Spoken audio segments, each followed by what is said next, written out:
Hey yo! On se retrouve aujourd'hui pour l'achat manga du mois de janvier 2022, donc c'est le premier achat manga de l'année, je me suis fait plutôt plaisir pour celui-ci, et je vous propose qu'on commence sans plus attendre. Donc pour commencer, on a les deux premiers tomes de l'Attaque des Titans Before the Fall, donc c'était le pack de Pika Edition. Donc apparemment l'histoire s'est passée avant l'histoire de base, et ce mec-là, ce serait le fils de ce mec-là, à savoir un titan. Donc je verrai bien ce que ça donne, et puis je vous en dirai plus dans une prochaine vidéo. Ensuite, on a le tome 5 de Demon Slave, que j'ai pas encore lu également, donc franchement très sympa. Ce tome promet vraiment d'être exceptionnel par rapport à l'histoire de Demon Slave, et je vous en dirai plus également dans la prochaine vidéo qui arrivera du coup fin février. Ce sera la vidéo lecture manga des mois de décembre, janvier et février. Je pense que je ferai une vidéo globale sur 3 mois, ça fera une grosse vidéo, mais qui arrivera tous les 3 mois, je pense que c'est mieux pour l'instant. Et on passe directement au suivant. Les 3 prochains volumes, ce sont les 3 premiers tomes d'Undead Unluck. Donc Undead Unluck, c'est vraiment une masterclass. Donc je suis presque à jour dans les scans. J'ai quand même réussi à me trouver le coffret du premier tome. Et honnêtement, je vous conseille vraiment Undead Unluck. C'est pas très connu encore en France. Ça commence à être connu, mais c'est pas exceptionnel non plus. Et honnêtement, vous allez voir, c'est vraiment une histoire très délirante et vraiment très sympa. Ça raconte l'histoire en gros de personnes qui ont des pouvoirs entre guillemets. Donc ce mec là c'est Undead, cette meuf là c'est Unluck, c'est-à-dire qu'elle a jamais de chance dès que quelqu'un la touche et lui il ne peut jamais mourir. Et son vœu le plus cher à lui c'est de mourir tout simplement.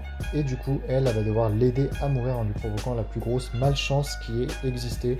Vous allez voir, c'est une histoire qui semble être vachement déconnante, mais quand même elle est assez sombre en fin de compte. Quand on arrive vers les chapitres 40-50, donc vers les tomes 5-6 en gros, on se rend compte que l'histoire commence vraiment à être assez sombre et c'est vraiment très sympa. En tout cas, l'auteur gère vraiment bien son manga. Ensuite, comme beaucoup d'entre vous l'attendaient, les 2 premiers tomes d'Orimiya. Est-ce que je pouvais passer à côté? Pas du tout.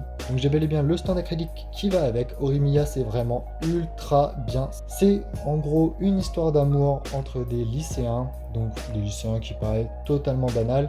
Sauf que ce mec-là, qui a l'air d'être un intello, est en fait un punk, ou ce genre de personne-là. C'est-à-dire qu'il a des piercings, des tatouages, tout ce qui va pour le style punk en fin de compte. Et en fait, cette fille va tomber amoureuse de lui, et lui va tomber amoureuse d'elle. Enfin, c'est une histoire assez compliquée en fin de compte, mais qui passe quand même vachement bien.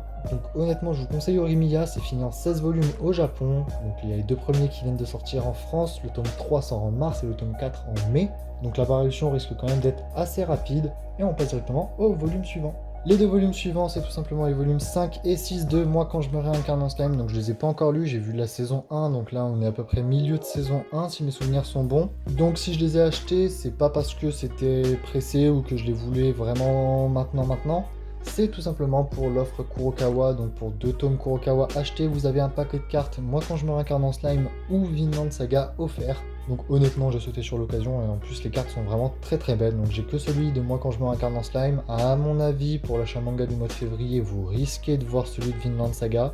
Mais en tout cas voilà, pour l'instant j'ai les tomes 5 et 6 de Moi quand je me réincarne en slime. Je pense que je me mettrai à jour tôt ou tard.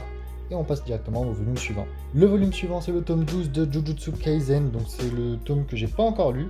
Enfin, je me suis arrêté après la saison 1, donc j'en suis encore au tome 8. J'ai pas encore lu les tomes 9, 10, 11 et 12. En tout cas, ce mec ou cette meuf a l'air d'être quand même vachement importante ou badass en tout cas. J'en sais pas plus sur cette personne, j'ai jamais rencontré encore, enfin en tout cas il ne me semble pas. Et c'est tout ce que j'ai à dire sur ce volume, donc on passe au volume suivant. Le tome 1 de Darling in the Franxx finit en 8 tomes au Japon. Donc Darling in the Franxx, je m'attendais vraiment à autre chose. J'avais pas vu l'animé, donc je m'attendais à autre chose. On me l'a conseillé, donc je l'ai pris. Et franchement, je m'attendais vraiment à autre chose. Je m'attendais pas à...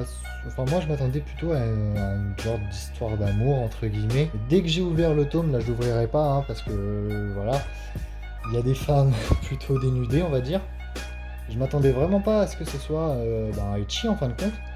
Et c'est plutôt pas mal en fin de compte, c'est plutôt correct. Ça me plaît plutôt bien en tout cas. Donc je pense que je vais continuer dans tous les cas.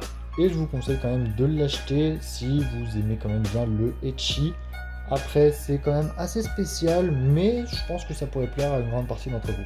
Donc Blue Lock, la grande révélation 2021, celle qui va aussi faire un grand changement dans 2022 avec son adaptation en animé. Donc dans ce tome, il continue du coup les épreuves à les passer, les gens se font éliminer un par un.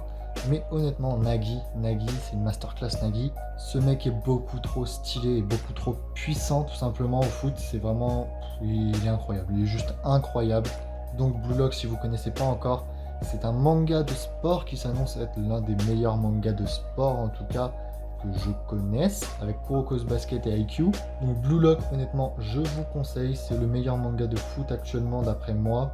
Peut-être qu'il y en a qui vont comparer à Captain Tsubasa, mais c'est vraiment pas du tout la même chose.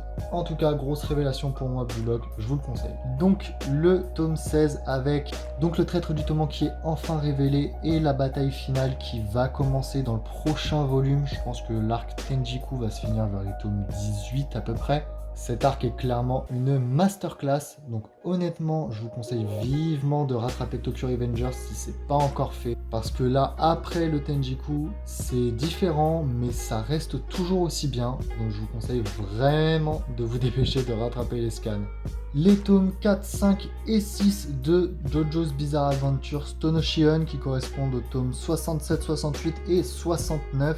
Donc les tomes 4, 5 et la moitié du 6 prennent les 12 premiers épisodes de la saison 5 de JoJo's Bizarre Adventure Stone Ocean. Donc on voit vite fait Pale Snake et franchement c'est plutôt sympa. J'aime beaucoup quand même Stone Ocean, même s'il y en a beaucoup qui la critiquent. Honnêtement, moi je la trouve vraiment sympa par rapport... Je pense que je la préfère par rapport à Golden Wind ou Diamond is Unbreakable, tout ça parce que je préfère le système. Et puis c'est le premier JoJo femme, entre guillemets. Et honnêtement, je trouve que ça change et j'aime beaucoup. Voilà, j'aime beaucoup Stone Ocean, même si beaucoup le critiquent. Après, chacun a son propre avis, mais en tout cas, pour moi, c'est vraiment une bonne partie de JoJo. Golden Wind, j'ai moins accroché dès le début. Ça a attendu quand même la moitié de la saison, donc la moitié des tomes de Golden Wind, pour que ça parte vraiment et qu'on voit Giorno qui commence à se battre, entre guillemets. Alors que là, Stone Ocean, on rentre directement dans l'action et franchement, moi, ça me plaît. Donc franchement, voilà pourquoi je la continue rapidement, parce que j'ai envie de connaître la suite. Ensuite, on a encore un tome de JoJo qui est plutôt rare, entre guillemets, qui est différent des autres. C'est le Rohan au Louvre. C'est la première fois que je le voyais en magasin, donc il coûte 20 € celui-ci. Donc il est bien plus grand quand même que ce qui rentre dans le cadre de la vidéo. Regardez, hop, voilà. Il en a quand même encore un petit peu sous le coude. Donc je vais le remettre dans ce sens-là. Et à l'intérieur, c'est vraiment magnifique. Tout est en couleur. Ça fait très bande dessinée, je trouve, des années 80-90. Et honnêtement, je kiffe vraiment beaucoup le style de dessin et les couleurs employées dans ce livre. Mais honnêtement, très très bon achat. Je regrette pas du tout de l'avoir acheté. Et apparemment, en tout cas, il me semble que c'est en partenariat avec le musée du Louvre, puisque c'est le musée du Louvre qui l'a édité, comme écrit ici. Donc je pense que c'est le musée du Louvre qui a fait un partenariat avec Hirohiko Araki. Et donc on peut passer au volume suivant. Donc le prochain volume, c'est le Full Metal Alchemist Artwork de Hiromu Arakawa. Tome extrêmement connu. Il est très très grand déjà, on va commencer par là.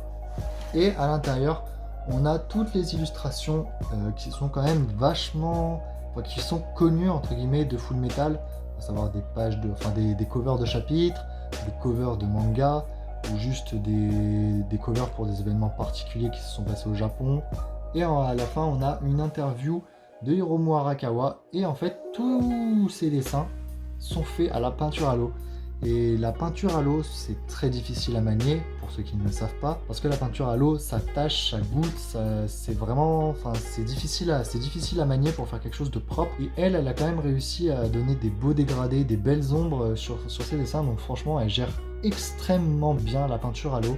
Et honnêtement, on peut que la féliciter pour ce travail. Et donc on peut passer enfin au dernier volume que j'attendais avec impatience. Vous l'attendiez aussi, le tome 31 de My Hero Academia en édition collector. Alors j'ai pas fait d'unboxing pour celui-ci parce que des fois je me garde des petits unboxings de collector pour moi, pour mon petit plaisir personnel. Ou parfois j'ai pas vraiment le temps de faire des unboxings, donc je les ouvre quand même parce que j'ai pas envie d'attendre. Tout simplement, je suis impatient. Donc dedans, j'ai laissé quoi? J'ai laissé le My Hero Academia Smash, donc je l'ai pas encore lu, je sais pas encore de quoi il parle. On verra bien. Le tome 31 de My Hero Academia, il me semble que c'est fait par ceux qui dessinent les comics. Donc tous ceux qui ont dessiné les Superman, les Batman, tout ça. Il me semble que c'est eux qui ont fait cette couverture. Donc franchement, je trouve qu'elle passe extrêmement bien. Et les flammes d'Endeavor sont magnifiques. Après, au niveau du nez d'Endeavor, j'ai un petit peu plus de mal. Mais ça passe quand même.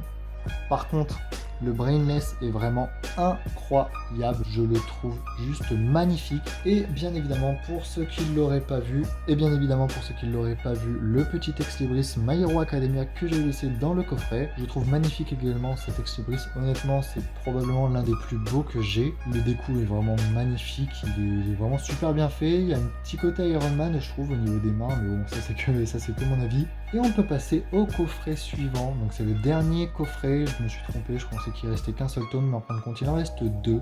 Et donc on passe direct à la fin. Le dernier coffret, c'est le coffret des tomes 1 à 3 de Vinland Saga. Donc honnêtement, au moment où je fais cette vidéo, ça fait 2 semaines à peu près que je sais que ce coffret existe. Donc je l'ai vu sur Manga Collect, l'appli que je vous ai montré dans ma dernière vidéo. Et ce coffret est vraiment très peu connu, en tout cas je connais personne qui l'a, en tout cas dans mon entourage, et moi-même je savais pas qu'il existait, donc franchement je suis plutôt content de ma trouvaille. J'ai été sur internet, j'en avais vu qu'un seul qui était vendu, et par chance une semaine après j'ai réussi à en trouver un. En plus ils sont pas très chers quand ils spawnent, ils sont à peu près à 11 à 15 euros, donc plus bas que le prix de base du coffret, et honnêtement je pense que c'est un très bon achat. Enfin moi en tout cas je suis plutôt content de mon achat. Donc le coffret il est sorti de base en 2017, donc c'est normal qu'il soit pas non plus en parfait état. Donc on a un petit pet en bas là on a une petite griffure, mais rien non plus de très méchant, et honnêtement je trouve qu'il est vraiment en parfait état. Celui-là j'ai eu à 13 euros, et les tomes à l'intérieur ils sont vraiment en parfait état. Et honnêtement, je trouve les couvertures de Vinland Saga vraiment magnifiques. Je suis vraiment super content d'avoir acheté ça. J'ai plus qu'à lire les 3 tomes. Et puis, ce sera bon, hein, j'ai envie de vous dire. Donc voilà, c'est tout pour cet achat manga du mois de janvier 2022. J'espère qu'il vous aura plu. Si c'est le cas, n'hésite pas à lâcher ton meilleur Dragon Like et à rejoindre la Z-Team. Sayonara.